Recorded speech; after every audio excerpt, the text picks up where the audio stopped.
중국 부동산이 무너졌다고 합니다. 네, 집값이 떨어졌고 건설사가 쓰러졌고 지방정부에 돈이 없다고 합니다. 그런데 이걸 그냥 부동산 불황이라고 부르면은 핵심을 놓칩니다. 지금 중국에서 벌어지는 일은 지배 문제가 아니라 중국이 굴러가던 방식 자체가 막힌 사건입니다. 네, 이 이야기를 이해하려면 아주 기본적인 사실 하나부터 짚어야 합니다. 중국에서 땅은 개인 소유가 아닙니다. 모든 토지는 국가 소유입니다. 사람들은 집을 샀다라고 생각하지만 정확히 말하면 땅을 70년 동안 빌릴 권리를 집과 함께 산 겁니다. 이 구조는 당연해 보이지만 사실 그렇게 오래된 제도는 아닙니다. 1998년 이전의 중국에는 우리가 아는 의미의 부동산 시장이 거의 없었습니다. 집은 사는 물건이 아니라 받는 물건이었습니다. 직장, 즉 단위에 소속되면 집이 따라왔고 월급은 낮았지만 주거, 의료, 교육이 함께 묶여 있었습니다.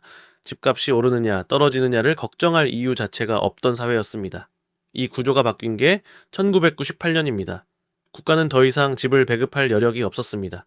국영기업은 적자였고 도시는 빠르게 커졌고 사람들은 몰려들었습니다. 그래서 중국은 아주 큰 결정을 내립니다. 이제 집은 국가가 책임지지 않는다. 각자 살아. 이 순간부터 주택은 상품이 됩니다. 중국식 부동산 시장이 본격적으로 시작됩니다. 그리고 이때 중국식 성장 모델이 완성됩니다. 지방정부는 땅을 개발지로 지정합니다. 그 땅의 70년 사용권을 건설사에 팝니다. 건설사는 아파트를 짓고 사람들은 그 집을 삽니다.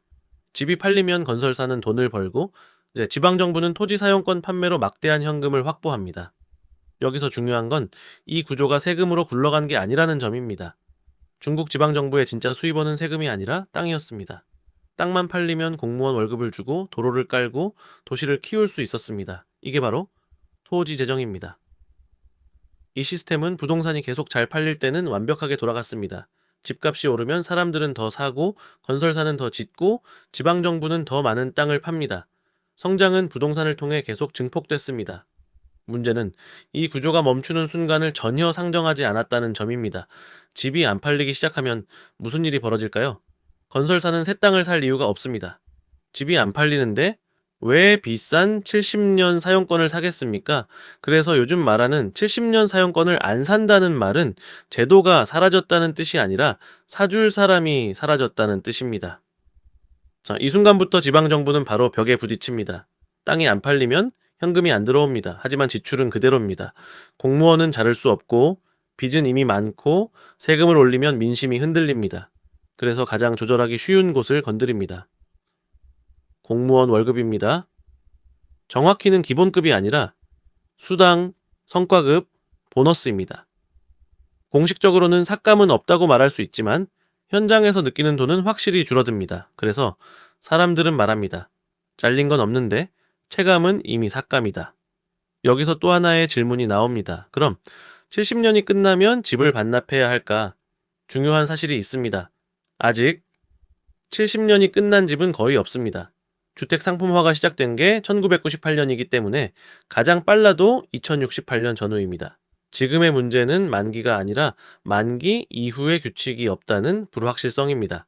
정부는 주거용은 연장한다고 말해왔습니다. 하지만 얼마를 내야 하는지 조건이 뭔지는 아직 정해진 적이 없습니다. 과거에는 집값이 계속 오르니까 아무도 신경 쓰지 않았습니다. 지금은 다릅니다.